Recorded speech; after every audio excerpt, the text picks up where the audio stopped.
Bismillahirrahmanirrahim. Ibu-ibu yang saya hormati, jamaah Majelis Ta'lim Al-Arab yang berbahagia selamanya. Amin. Paling senang. Assalamualaikum warahmatullahi wabarakatuh.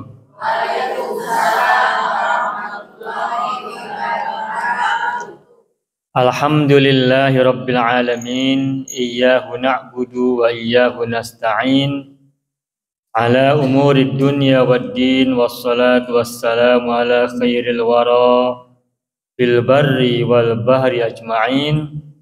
Allahumma salli ala sayyidina Muhammadin wa ala ali sayyidina Muhammad fil alamin innaka hamidum majid, amma ba'du.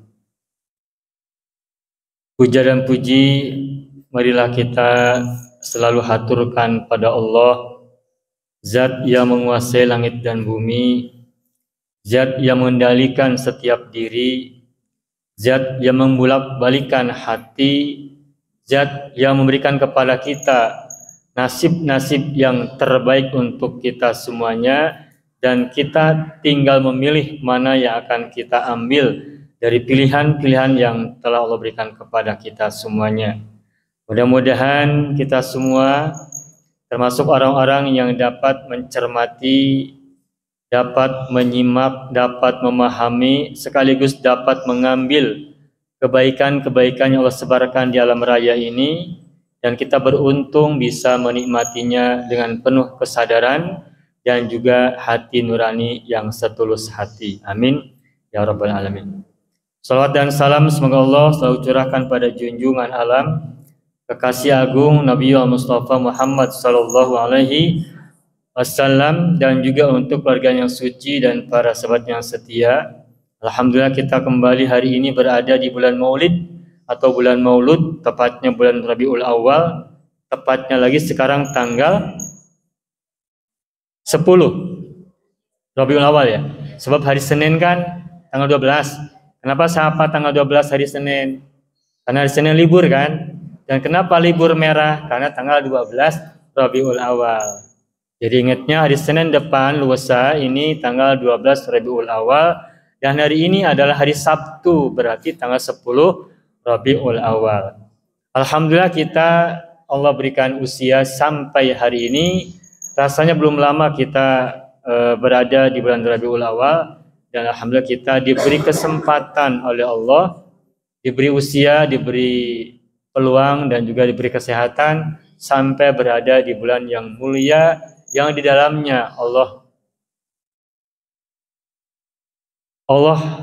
utus atau Allah lewat ibu dan ayah Rasulullah, Allah lahirkan seorang manusia agung, yakni Nabi Muhammad SAW, melalui kelahiran dari ibunda dan ayahandanya, yakni ayahanda Abdullah dan ibunda Siti Aminah. Mudah-mudahan kita yang ada di sini, khususnya yang sampai hari ini berada di bulan Rabiul Awal ini, selalu berusaha untuk memiliki ikatan dengan beliau, memiliki rasa memiliki atau sense of belonging kepada beliau, memiliki keterkaitan dengan beliau, memiliki keterikatan dengan beliau, sampai kapan? Sejak kita sadar, sampai nanti kita dipanggil pulang menghadap Allah Subhanahu wa Ta'ala. Agar kelak, kalaupun nanti kita sudah dipanggil Allah pulang nanti, lalu kita dibangkitkan di dalam kubur, lalu kita dikumpulkan di alam mahsyar, benar kita menggapai-gapai, mengais-ngais pertolongan dari Allah pada saat itu, dan dengan sedikit amal kebaikan yang kita punya saat ini, sampai nanti kita dipanggil pulang, dan juga dengan banyaknya dosa yang kita punya sampai nanti kita mati itu, mudah-mudahan tetap kita mendapatkan anugerah berupa pertolongan-pertolongan dari Allah Subhanahu wa Ta'ala, juga melalui syafaat dari Kanjeng Nabi Muhammad sallallahu alaihi wasallam. Mudah-mudahan bagi mereka yang terus mengaitkan hatinya dengan beliau, baik dengan sholawatnya maupun dengan ingatannya, baik maupun juga dengan kebaikan-kebaikan keteladanan beliau yang dicontohkan, yang diajarkan, yang dituntunkan kepada kita semuanya, kita semoga semuanya bisa menjalankan sebaik-baiknya. agar menjadi pembuka pintu syafaat dari beliau kelak. Amin ya rabbal alamin. Ibu yang saya hormati, saya hari ini tidak berbicara tentang Maulid Nabi ataupun tentang Rasulullah secara khusus, tetapi sebagaimana yang tadi disampaikan oleh pengantar acara atau pembawa acara ataupun moderator atau pembawa acara ya, bahwa hari ini kita kembali mengkaji tafsir. Dan salah satu ayat Al-Quran yang biasa ibu-ibu baca dalam setiap hari, mungkin juga ibu membacanya, atau setidak-tidaknya seminggu sekali pasti membacanya, atau dia juga kuat ibu-ibu membacanya pada seminggu sekali, atau kalaupun tidak seminggu sekali ya sebulan sekali, kalaupun tidak juga ya setahun sekali atau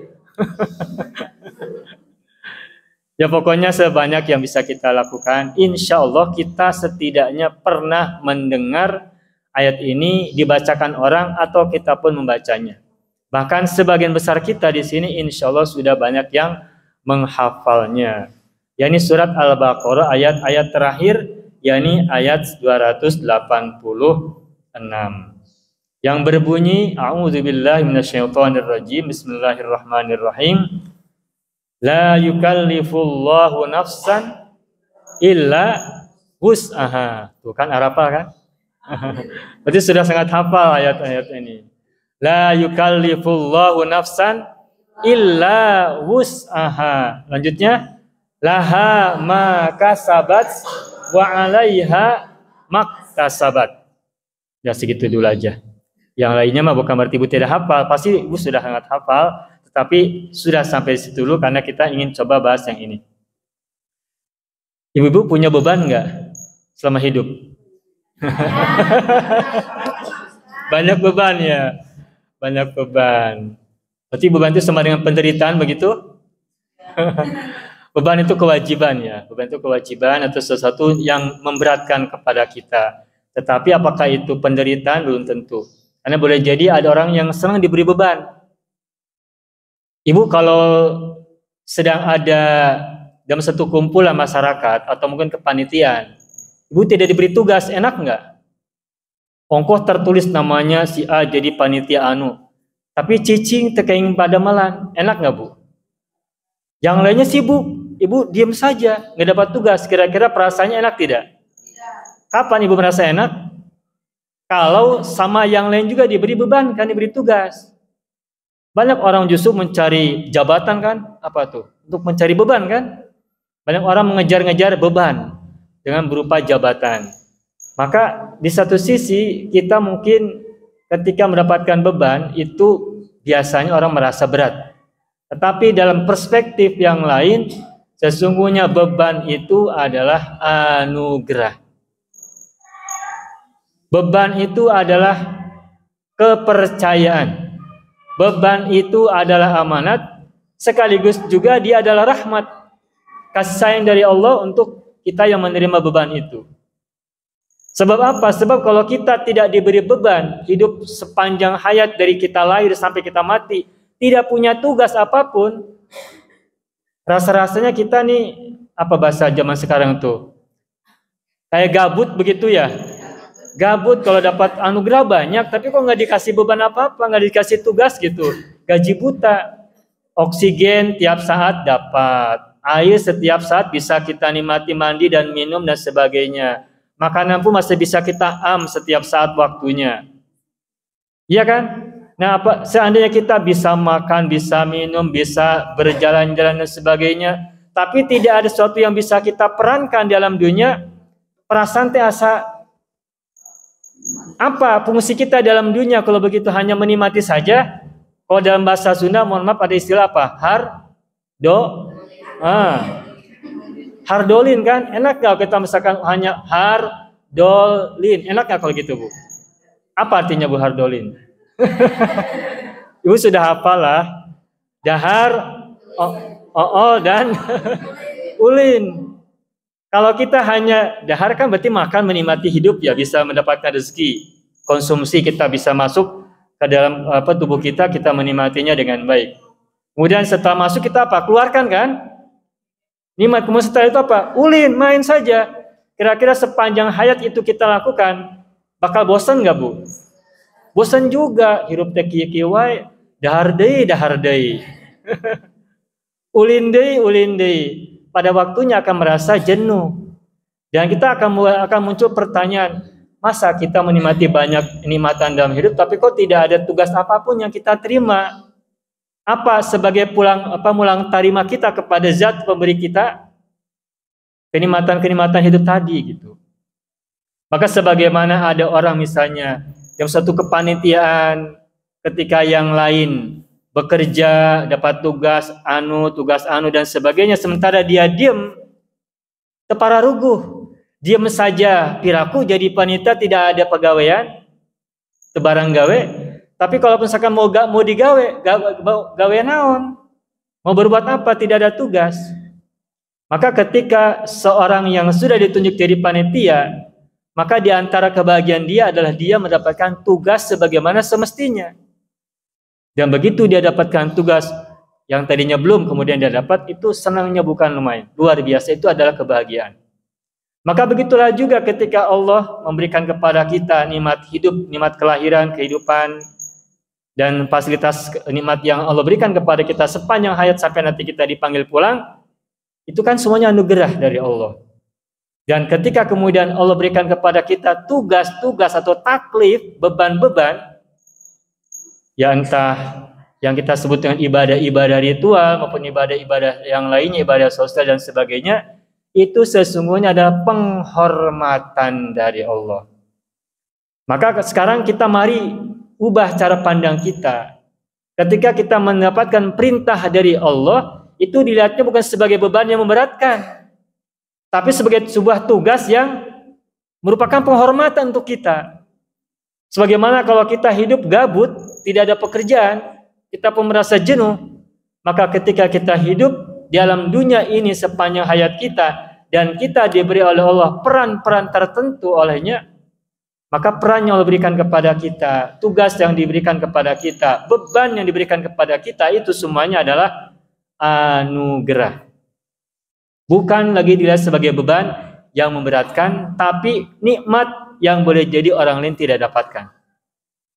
Maka jika ada di antara kita yang hari ini atau hingga hari ini mendapatkan beban apapun jenisnya, beban pokoknya, baik itu beban ekonomi, mungkin beban hubungan dalam keluarga, beban hubungan dengan tetangga, beban hubungan dengan saudara dan sebagainya, maka kalau kita ingin terlepas dari sesuatu yang memberatkan, maka boleh jadi sebaiknya kita ubah perspektif kita, cara pandang kita pada beban-beban tadi, dari yang semula dirasakan memberatkan menjadi anugerah tersendiri bagi Allah, khusus untuk kita masing-masing. Apapun bebannya, apapun masalah yang kita hadapi, maka kalau kita lihat itu sebagai anugerah dalam bentuk yang lain dari Allah kepada kita, maka setidak-tidaknya hati kita akan terasa lebih plong. Itu yang pertama. Hati kita terasa lebih plong, dan ketika kita sudah plong, kan seolah-olah dalam pikiran kita menemukan satu lubang. Kalau kata orang Sunda, dir mobok manggih gorowong, sedang ngebobok batu gunung, susah kan, berat dan mungkin juga lama serta melelahkan, tetapi begitu ngetruk, lama-lama growong gitu, bahagianya luar biasa. Maka ketika kita melihat beban sebagai anugerah tersendiri dari Allah, setidaknya hati kita saat itu sudah mulai bergerak dari menjadikan beban sebagai pemberatan menjadi beban sebagai sesuatu yang meringankan, dan itu menjadi akhirnya plong. Dan kalau sudah plong, kan bisa kita hirup udara, bisa kita hirup kesempatan di depan, dan kemudian kita semakin kuat, semakin optimis, semakin percaya diri, sehingga yang tadinya bolongnya kecil mungkin pada akhirnya akan semakin membesar, dan ditambah dengan rasa percaya diri kita yang semakin kuat pada saat itu, maka boleh jadi pada saat berikutnya anugerah Allah itu akan datang kepada kita lebih banyak lagi. Jadi ayat yang berbunyi la yukallifullahu nafsan illa wus'aha, Allah tidak membebankan atau tidak membebani satu orang jiwa pun illa wus'a, kecuali sesuai dengan kadarnya, sesuai dengan kapasitasnya, sesuai dengan keluasan dirinya. Itu mana yukallifu di situ, atau dalam bahasa atau dalam bentuk isimnya namanya taklif, itu maknanya bisa jadi bukan semata-mata beban dalam pengertian yang memberatkan, tetapi sebagai sebuah anugerah. La yukallifullahu nafsan illa wus'aha. Kita biasanya menafsirkan ayat ini sebagai ayat tentang beban yang memberatkan, beban yang menyulitkan, atau masalah yang mengharu biru. Sehingga dengan pemahaman yang lama tentang taklif, kita berpikir bahwa ayat ini bercerita tentang bahwa Allah tidak akan memberikan beban kepada manusia kecuali dengan kapasitasnya. Memberikan beban itu terjemahan dari kata yukallifu, yang dibentuk menjadi masdar menjadi taklif. Nah, kalau kita baca ayat berikutnya, sesungguhnya ayat ini tidak sedang bercerita tentang beban yang memberatkan, tetapi bercerita tentang peran. La yukallifullahu nafsan illa wus'aha. Kita bisa memahami ayat taklif bukan sebagai beban, tetapi sebagai peran, sebagai tugas, sebagai kewajiban, sebagai peran historis kita di alam dunia ini. Pertama, tadi sudah disampaikan di awal bahwa yang namanya beban itu adalah sebuah tugas dan itu merupakan sebuah penghormatan. Maka hari ini dan berikutnya, atau sejak kapan kita mulai menyadarinya sampai seterusnya, mari kita lihat bahwa ayat taklif itu bukan lagi dilihat sebagai beban yang menyulitkan, bukan sebagai masalah yang mengharu biru. Tetapi marilah kita mulai lihat bahwa tugas, beban, taklif itu dilihat sebagai tugas atau peran atau anugerah dan juga rahmat dari Allah kepada kita. Dan begitu kita diberikan beban yang khusus untuk kita dengan yang kita terima saat ini atau kapanpun, berarti tugas itu adalah spesifik untuk kita masing-masing, yang boleh jadi tidak Allah berikan kepada yang lain. La yukallifullahu nafsan illa wus'aha. Allah tidak membebankan kepada seorang jiwa illa wus'aha, kecuali sesuai dengan wus'aha. Wus'aha itu dari kata wasi'a yasa'u, wus'an artinya keluasan, yang dalam bahasa mudanya bisa disebut dengan kapasitas atau kadar atau mungkin kemampuan. Nah, yang diberikan oleh Allah kepada seorang manusia itu bukan hanya kesulitan, tapi juga kemudahannya. Bukan hanya musibahnya, tapi juga anugerahnya. Bukan hanya sesuatu yang dianggap menyulitkan, tapi juga sesuatu yang dianggap memudahkan. Dan kesulitan maupun kemudahan, dua-duanya akan Allah berikan kepada seorang manusia wus'ah, sesuai dengan kapasitas dirinya. Sebagaimana beban diberikan kepada seseorang sesuai dengan kapasitasnya, maka anugerah juga diberikan kepada dia sesuai dengan kapasitas yang ia miliki. Tidak sebaliknya. Contoh, kita membentuk kepanitiaan. Kita melihat figur-figur si A, si B, si C dan seterusnya. Kita buat format kepengurusannya atau kepanitianya. Seksi anu, seksi anu, seksi anu. Seksi konsumsi, kesejahteraan, sosial, bazar dan sebagainya. Kira-kira kita kalau menempatkan orang pada bidang-bidang itu sesuai kapasitasnya tidak? Bahwa kemudian ada mungkin overload dan sebagainya, tetapi setidaknya dalam konsep kita akan memikirkan setiap orang itu berada pada tempat yang sesuai kan dalam bayangan kita. Maka begitu kita juga diberi sesuatu oleh Allah berupa tugas-tugas itu, maka itu pasti beban tersebut atau tugas itu juga sesuai dengan kapasitas kita masing-masing. Nah, hanya saja yang tidak boleh kita lupakan adalah bahwa ketika kita diberi tugas oleh Allah sesuai dengan kapasitas yang ada pada diri kita masing-masing, nah yang tidak boleh kita lupa adalah bahwa fasilitas-fasilitas yang kemudian kita dapatkan dari tugas tersebut juga sesuai dengan kapasitas kita masing-masing.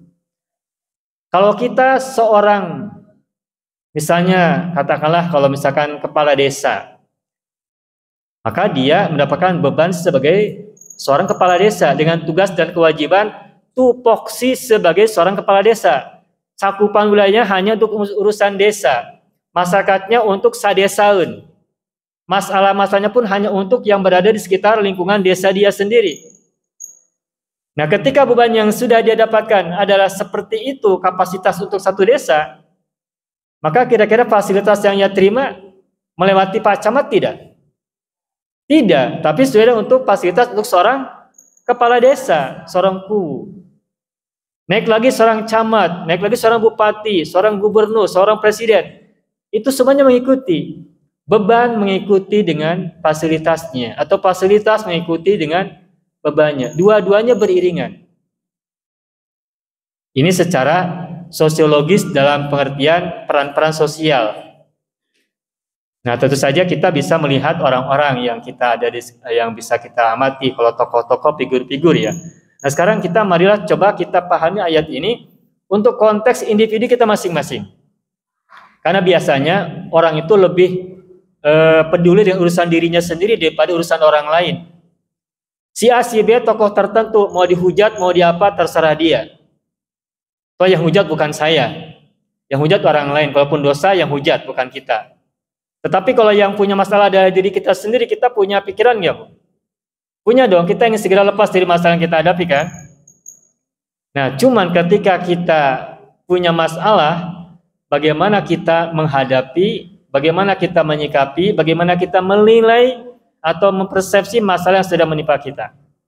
Nah, kita mencoba untuk mengkaji ayat ini yang kita sudah sering hafal, yakni la yukallifullahu nafsan illa wus'aha. Allah tidak membebankan kepada seorang jiwa, pada seorang manusia kecuali sesuai kapasitasnya. Dan beban di sini maknanya bukan semata-mata beban yang memberatkan, tetapi juga adalah anugerah yang membahagiakan. Baik musibah maupun anugerah, dua-duanya akan Allah timpakan, akan Allah berikan kepada seorang sesuai kapasitas masing-masing. Begitupun tugas-tugas juga akan diberikan kepada manusia sesuai dengan kapasitas masing-masing. Kita dalam akidah kita belajar atau dalam pelajaran dulu tentang usuluddin dan semacamnya, kita tahu tentang para nabi dan rasul. Kira-kira Bapak Ibu, Allah angkat seseorang jadi nabi dan rasul, itu orang yang luar biasa atau orang yang biasa-biasa saja? Orang yang luar biasa pastinya. Tidak sembarang orang diangkat menjadi nabi. Tidak sembarang orang diangkat menjadi wali. Dan tidak sembarang orang diangkat menjadi orang-orang tertentu pilihan Allah. Berarti Allah sudah memilih orang tertentu karena dia, orang-orang itu sudah memiliki kapasitas masing-masing yang pantas mendapatkan tugasnya dan juga fasilitasnya. Nah, begitupun dengan kita semuanya, ketika kita menjalankan kehidupan ini juga harus sadar dengan tugas masing-masing yang kelak juga kita akan melihat apa anugerah yang Allah berikan kepada kita. Nah, la yukallifullahu nafsan illa wus'aha. Jadi pertama yang ingin saya berbagi bersama ibu-ibu sekalian dalam pemahaman tafsir ayat ini, pertama adalah bahwa ayat ini tidak bercerita tentang beban yang memberatkan semata-mata, tetapi juga taklif atau yukallifu di sini maknanya juga berkaitan dengan anugerah yang membahagiakan, sehingga baik beban yang memberatkan maupun anugerah yang membahagiakan, yang memudahkan, dua-duanya hanya akan Allah berikan kepada seorang sesuai kapasitas masing-masing. Itu yang pertama. Yang kedua masih tentang ayat ini juga. Mari kita sama-sama ubah perspektif kita. Jika selama ini kita memahami, mempersepsi, atau bahkan meyakini bahwa beban itu memberatkan, maka sekarang marilah kita mulai berpikir, memperbarui cara pandang kita terhadap beban itu, bahwa beban atau tugas atau peran yang Allah berikan kepada kita itu bukan sebagai beban yang beratkan lagi, tetapi sebagai sebuah penghormatan.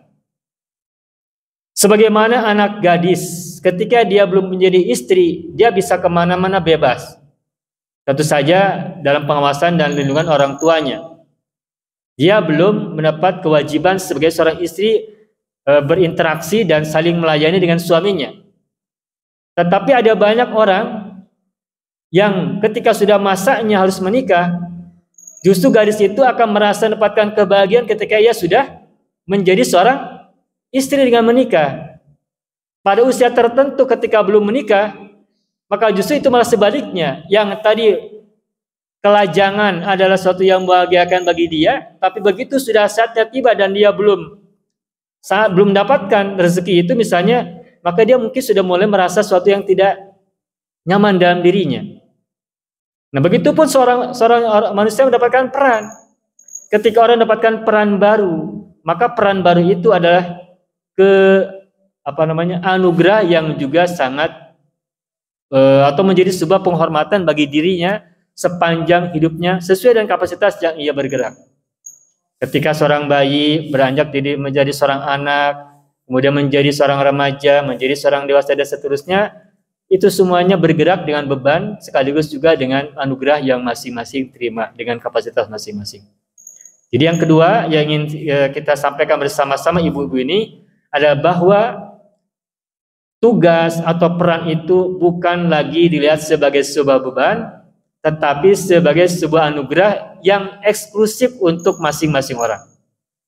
Seorang gadis, seorang jejaka ketika sudah menikah, dia punya peran baru. Nah, peran baru itu adalah anugerah buat dia yang boleh jadi pada usianya ada banyak temannya yang lain yang belum mendapatkan anugerah tersebut.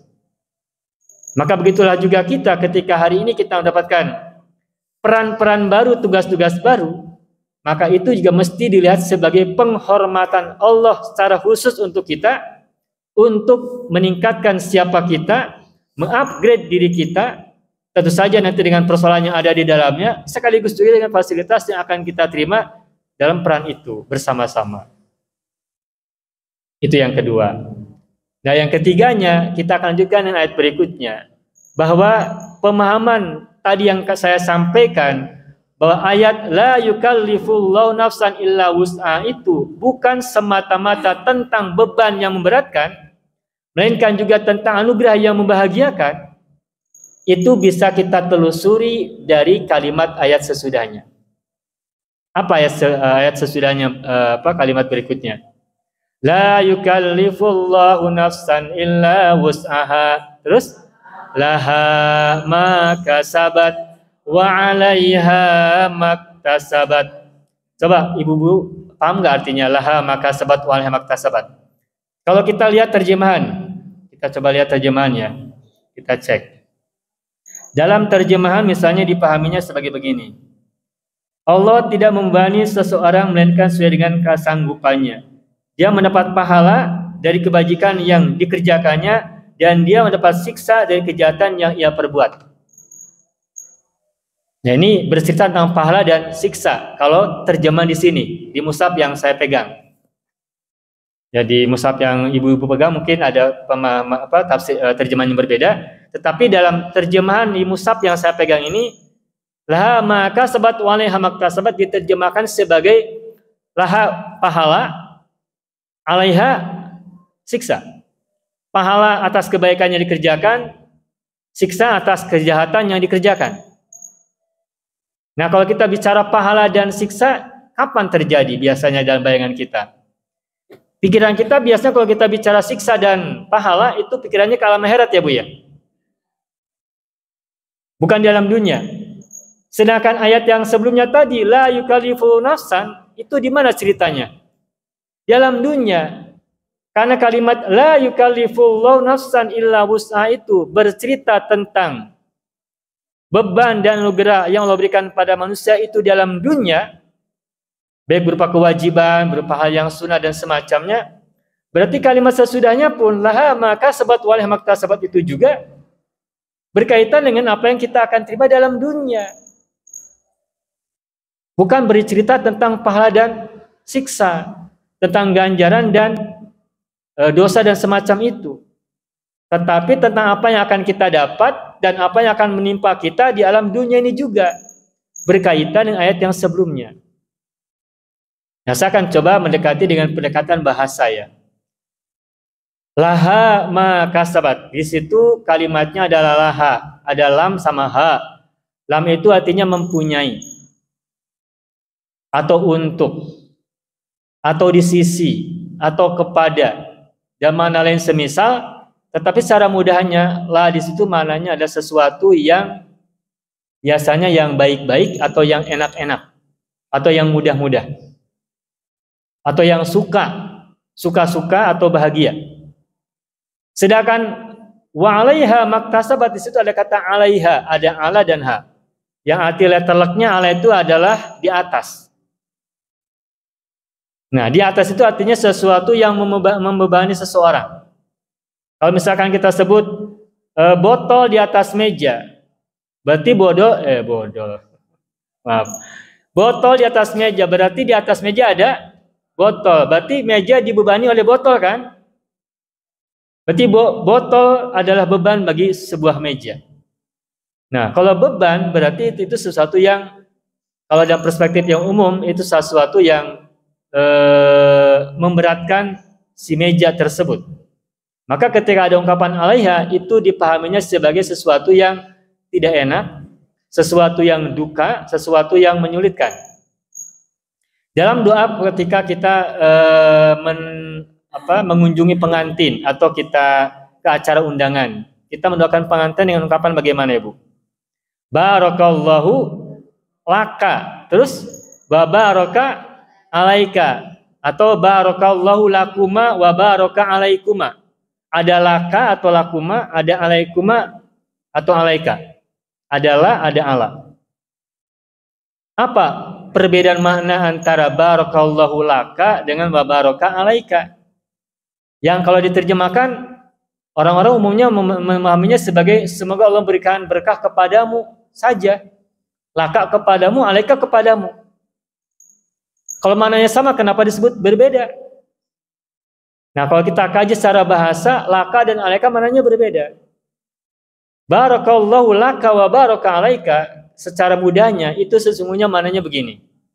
Barakallahu laka, semoga Allah memberikan kepadamu keberkahan, laka untukmu pada saat engkau mendapatkan kemudahan. Ketika menikah, berumah tangga, kan orang pasti akan mendapatkan kemudahan dalam rumah tangga kan. Nah, ketika sedang mendapatkan kemudahan, kelapangan rezeki, kebaikan hidup dan semacamnya, semoga kebaikan-kebaikan itu, rezeki-rezeki yang diterimanya itu, fasilitas nikmat yang ia dapatkannya itu tetap berada dalam keberkahan dari Allah. Wa baraka alaika, dan semoga Allah pun tetap berikan kepadamu keberkahan dalam duka kau, dalam duka engkau, dalam kesulitan engkau, dalam masalah-masalah yang kau terima. Jadi berkah Allah tidak hanya kita harapkan berdoa itu hanya ketika sedang mudah, tapi kita tetap ingin agar Allah berikan kepada kita keberkahan, baik dalam keadaan kita sedang sulit maupun sedang kita dalam keadaan mudah, baik kita sedang lapang maupun sedang susah. Karena keberkahan itu tidak eksklusif untuk kebaikan-kebaikan atau kemudahan-kemudahan semata-mata, tapi keberkahan yang kita ingin dapatkan dari Allah itu adalah keberkahan saat suka maupun keberkahan saat duka. Jika ada orang yang ketika dapat rezeki tapi hidupnya sulit, hidupnya tidak baik, hidupnya rusak dan hancur, berarti kebaikan dia tidak dapatkan berkah dari Allah. Rezeki yang Allah berikan kepada dia tidak dapatkan keberkahan dari Allah. Atau ada orang yang sedang sulit tapi hidupnya hancur dengan kesulitan itu, berarti Allah tidak berikan kepada dia keberkahan dengan kesulitannya. Nah, kita yang kita harapkan adalah ketika kita sedang mudah kita tetap dapat berkah. Ketika kita sedang susah pun harapan kita adalah agar Allah tetap berikan kepada kita keberkahan. Jadi keberkahan hidup tidak hanya kita harapkan kepada Allah itu, dari Allah itu saat kita mudahnya saja, tapi juga saat kita sedang susah. Maka ungkapan doa dalam silaturahim pengantin itu, barakallahu laka wa baraka alaika, secara mudahnya maknanya adalah semoga Allah memberikan anugerah keberkahan kepadamu, baik saat mudah maupun saat susah. Saat sedang sulit maupun sedang lapang, saat sedang sempit maupun sedang luang, saat sedang suka maupun saat sedang duka. Semuanya ingin kita berada dalam keberkahan dari Allah. Dan itu juga doa bukan hanya untuk pengantin. Jika pengantin baru kita doakan dengan kebaikan, kira-kira yang ingin didoakan keberkahan untuk hidup itu pengantin baru perlu nggak, Bu? Yang perlu dapatkan keberkahan tidak hanya pengantin baru, tapi juga pengantin bari itu lama ya. Pengantin lama juga sama yang dapatkan keberkahan. Maka ayat la yukallifullahu nafsan illa wus'aha laha ma kasabat wa 'alaiha maktasabat, itu maknanya berkaitan ayat sebelumnya tadi. Laha ma kasabat, baginya apa yang ia usahakan.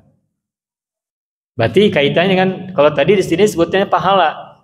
Nah, kalau di sini sebut pahala, maka kalau untuk konteks urusan dunia bisa anugerah, bisa kebaikan, bisa rezeki, bisa nikmat, bisa fasilitas hidup maupun yang lain-lain. Laha maka sabat. Begitupun waliha maktasabat, maka akan menimpa dia apa yang menjadi usaha dia.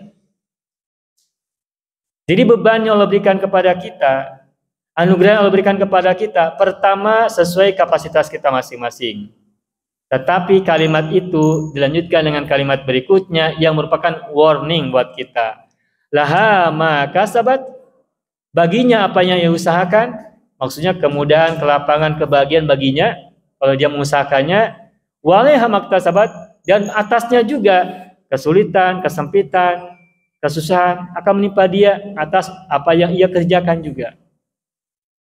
Pada bulannya lalu, mungkin ibu masih ingat, kita merumuskan tiga konsep untuk menjalani hidup. Yakni pertama berdoa, kedua apa, Bu?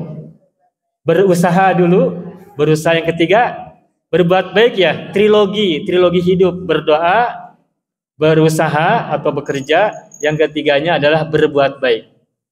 Nah, laha maka sabat wal maktasabat itu juga kaitannya dengan itu. Maka jika ada seseorang ingin segera lepas dari apa yang kita anggap sulit itu, pertama adalah kita perbaiki dulu mindset kita tentang kesulitan yang kita terima, tentang masalah yang kita terima. Kita berpikir positif dulu tentang apapun yang menimpa kita, betapapun kita merasakannya sulit. Tetapi jika kesulitan yang menimpa kita itu kita anggap dalam pikiran kita di awal sebagai sesuatu yang positif dahulu, maka setidak-tidaknya pikiran kita tidak lagi menyempit. Pikiran kita tidak lagi sempit, tidak lagi merasa kecil. Kalimat wus'aha illa wus'aha itu dalam pemahaman saya itu semacam semacam balon. Ketika kita tiup, maka dia akan semakin besar. Tiup lagi semakin besar. Maka diri kita ini juga seperti balon. Kalau dalam diri kita tiupkan positive thinking yang kuat, maka berarti kita sedang meniup balon diri kita. Kalau kita biarkan balon kita tidak menggelembung, tidak membesar, maka kita hanya tipis begitu saja dan tidak berbuat apa-apa kan? Tidak bisa terbang, tidak bisa dimainkan oleh anak-anak, tidak punya peran apa-apa, tidak punya manfaat apa-apa. Tapi ketika kita meniupkan balon jiwa kita, meniupkan balon diri kita, mungkin pertama kecil dulu, semakin berani, pede, percaya diri, tiup lagi semakin besar. Nah seterusnya, di mana sampai kita punya kemampuan untuk meniupnya sebaik-baiknya dan sesanggup-sanggupnya gitu, maka balon akan semakin terasa menarik dan berfungsi. Bisa dijadikan mainan buat anak-anak, bisa diterbangkan, bisa buat olahraga dan semacamnya. Maka begitulah diri kita. Jika kita tidak tiupkan angin-angin positif dalam balon-balon diri kita, maka selamanya kita akan kecil. Selamanya kita akan merasa sulit. Tetapi jika kita tiupkan positive thinking, semangat hidup dalam diri kita yang positif-positif dalam balon jiwa kita itu, maka balon itu akan mengembang sesuai dengan tiupan angin udara yang kita hembuskan kepada balon tersebut. semakin besar tiupan positif thinking pada balon-balon jiwa kita itu, maka semakin mengembang pula jiwa kita yang ada dalam diri kita. Maka ketika kita punya apapun masalah yang menimpa kita, jenisnya apapun, maka yang pertama kali perlu kita lakukan adalah tiupkan udara-udara positif dalam jiwa kita agar menjadi balon-balon kehidupan yang semakin besar sesuai dengan kapasitas yang kita siap pada saat itu. Maka mudah-mudahan dengan pelan tapi pasti itu semuanya akan menjadi kebaikan untuk kita semuanya. Nah, terakhir sebagai tafsir ayat laha ma kasabat wa 'alaiha maktasabat, kita juga mungkin sudah sering dengar ini, tetapi tidak ada salahnya kalau kita kembali sampaikan bahwa sebagaimana beban Allah berikan kepada seorang itu sesuai dengan kapasitasnya, maka anugerah juga akan Dia berikan kepada seseorang juga sesuai dengan kapasitas dirinya. Ketika seseorang menurut Allah kapasitasnya hanya mendapatkan anugerah ukuran botol seperti ini misalnya, maka Allah akan berikan kepada dia anugerah untuk ukuran sebotol ini juga. Dan kalau Allah berikan kepada dia anugerah melebihi kapasitas botol ini, airnya banyak, apa yang terjadi? Tentu tumpah. Siapa yang akan mendapatkan tumpahan? Mungkin ada yang terbuang, mungkin ada orang lain yang mendapatkan kenikmatan dari tumpahan-tumpahan tersebut, limpahan tersebut. Tetapi untuk kita sendiri mungkin hanya segini-gininya. Dan kita sama sekali tidak bisa maksakan diri untuk mendapatkan lebih ketika botol jiwa kita hanya sebesar ini. Tetapi begitu kita sudah memiliki botol jiwa semakin besar, semakin kuat, semakin besar juga, maka pada akhirnya air itu akan semakin banyak juga masuk ke dalam jiwa kita, ke dalam diri kita.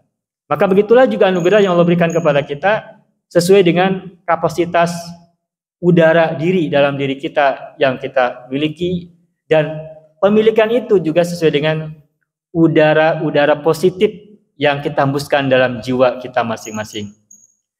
Pesawat udara itu akan hinggap di bandara, di airport. Itu kira-kira airport yang kecil bisa menampung kapal terbang yang banyak atau yang sedikit? Yang sedikit. Kapan pesawat terbang yang sangat banyak hinggap ataupun mendarat di sebuah airport? Ketika bandaranya luas. Semakin luas bandara, maka yang turun dan hinggap mendarat di situ juga pesawat-pesawat besar yang membawa penumpang-penumpang banyak. Dengan banyak bawa koper-koper yang besar-besar. Di situ ada banyak rezeki dan anugerah kan? Maka begitulah juga jiwa kita.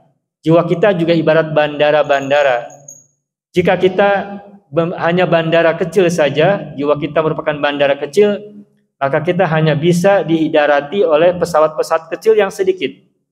Tapi jika jiwa kita ibarat bandara-bandara besar, maka saat itu kita sudah siap menerima kehadiran pendaratan pesawat-pesawat yang besar-besar, bahkan banyak dengan penumpang yang juga sangat banyak pula.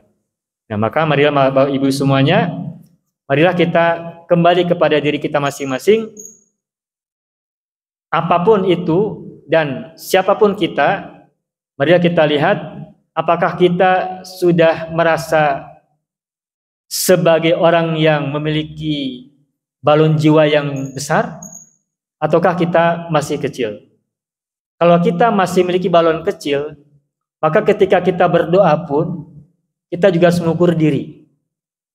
Ketika kita masih merupakan balon kecil, balon jiwa kita masih kecil, maka ketika kita berdoa pun mesti menempatkan doa kita itu sesuai dengan kapasitas balon yang kita miliki saat ini. Namun tentu kita punya harapan agar balon kita semakin besar, ya kan Bu? Kita kan ingin balon kita semakin besar, semakin luas kan? Nah, tapi itu tidak bisa anugerah begitu saja. Tapi kita mesti memompa balon besar itu dengan udara-udara positif dalam diri kita agar semakin mengembang. Dan kalau balon kita saat itu sudah semakin besar, barulah kita pantas untuk memohon pada Allah anugerah yang lebih besar daripada itu. Tetapi sesungguhnya Allah tidak perlu diminta. Kalau balon kita sudah besar, kira-kira Allah akan berikan pada kita udara yang kecil apa yang besar? Sesuai dong. Balon besar segini, kira-kira udara yang ada di dalamnya sesuai dengan lubang balon segede itu apa tidak? Sesuai kan? Tapi kalau balonnya kecil, udaranya pun yang dia terima juga kecil oksigennya. Maka kalau balon jiwa kita sudah semakin besar, maka sesungguhnya tidak perlu diminta pun pasti Allah akan berikan sesuai dengan kapasitas balon itu yang ada pada kita. Maka yang harus kita perjuangkan sesungguhnya bukan menghafalkan doa sebanyak mungkin, bukan memperbanyak doa dengan kata-kata yang sepasih mungkin. Yang harus kita lebih usahakan adalah bagaimana agar setiap muatan makna dalam doa yang kita panjatkan itu betul-betul dirasakan sebagai udara-udara yang kita hembuskan untuk meniup balon-balon udara dalam diri kita untuk semakin besar, menggelembung, dan terus membesar. Nah, kalau kita sudah semakin besar, positif-positif dalam diri kita, dalam balon-balon jiwa kita itu, maka sesungguhnya anugerah-anugerah Allah itu tidak perlu banyak kita minta, karena Allah sudah tahu kita akan perlu mendapatkan apa. Nah, jika kita hari ini masih punya persoalan-persoalan, maka marilah kita berpikir positif tentang persoalan kita. Bahwa Allah pasti akan berikan kepada kita jalan, dan kita, mohon maaf, tidak perlu membebani diri dengan sesuatu yang belum saatnya kita dapatkan. Tetapi meskipun begitu, kita harus berusaha semaksimal mungkin untuk mengkaitkan diri kita kepada Allah dengan cara berpasrah dan tawakal. Bagi saya, ketika hati kita sudah pasrah, tawakal, sumerah, itu juga bagian dari zikir kepada Allah. Itu juga sudah merupakan bagian dari doa kepada Allah. Karena doa kan silahul mu'min. Ad-du'a'u silahul mu'min. Doa adalah senjatanya orang beriman. Al-mu'min artinya orang yang memiliki keyakinan. Ketika orang sudah pasrah dan terkait hati dengan Allah, berarti dia sudah beriman kepada Allah. Meskipun tidak disampaikan kata-kata berupa doa, tetapi jika hatinya sudah sadar, sudah pasrah, maka kepasrahan itu sudah merupakan bagian dari doa yang juga lebih kuat maknanya. Maka ibu semuanya, ini adalah untuk diri saya pribadi dan untuk kita semuanya. Mari kita bersama-sama untuk terus memompa semangat-semangat hidup, semangat positif, karena Allah hanya akan berikan kepada kita kesulitan sesuai dengan kapasitas kita, dan juga kemudahan sesuai dengan kapasitas kita. Dan kita adalah orang-orang yang insya Allah sadar diri tentang siapa diri kita, tetapi punya harapan untuk terus meningkatkan kapasitas kita masing-masing. Dan peningkatan harapan itu mesti dilakukan pertama kali dengan berpikir yang positif tentang diri kita. Kita tidak boleh berpikir bahwa kita adalah orang yang hanya mendapatkan kesulitan semata-mata sepanjang hidup, takdirnya sudah begini, nasibnya begini, tapi yakinlah Allah sudah berikan kepada kita peran dan tugas yang spesifik untuk kita, tinggal kita mau sukses melewatinya ataukah kita gagal melaluinya. Dan tentu saja kita tidak mau menjadi orang-orang yang gagal. Selamat untuk kita semuanya. Setiap kali kita berhasil lewat dari suatu masalah yang kita hadapi, maka syukurilah sebagai sebuah ungkapan kita bahagia. Dan kalaupun sebut merayakan itu bukan berarti lantas dengan makan-makan seperti itu, tetapi rayakanlah dengan jiwa yang tenang dan wajah yang sumringah. Itu juga sudah merupakan perayaan yang hebat untuk diri sendiri. Meskipun kita misalkan merayakan dengan makan-makan, tapi hati kita hanya medenghal, ngedumel, itu bukan perayaan hati, itu hanya perayaan seremoni. Yang lebih penting daripada perayaan yang kita rayakan itu ketika dapat kesuksesan adalah hati kitanya plong, hati kitanya lapang, hati kitanya ikhlas. Kalau hati kita sudah ikhlas, insya Allah berarti saat itu jiwa kita sedang mengembang, balon udara kita sedang membesar. Dan kalau sudah membesar, Allah sudah tahu, lebih tahu apa yang akan diberikan kepada kita tanpa kita minta. Nah, tinggal kita lakukan saja apa yang bisa kita lakukan sepantas-pantasnya, agar pada saatnya nanti Allah pun akan berikan kepada kita sesuai dengan anugerah yang sudah Dia siapkan untuk kita secara khusus. Amin ya rabbal alamin. Ibu semuanya, saya tidak tahu apakah kata-kata sini bermanfaat atau tidak. Tapi yang saya pahami, inilah salah satu tafsir yang saya pahami tentang ayat la yukallifullahu nafsan illa wus'aha. Ini bukan bercerita tentang beban yang memberatkan, tetapi juga bercerita tentang anugerah yang membahagiakan.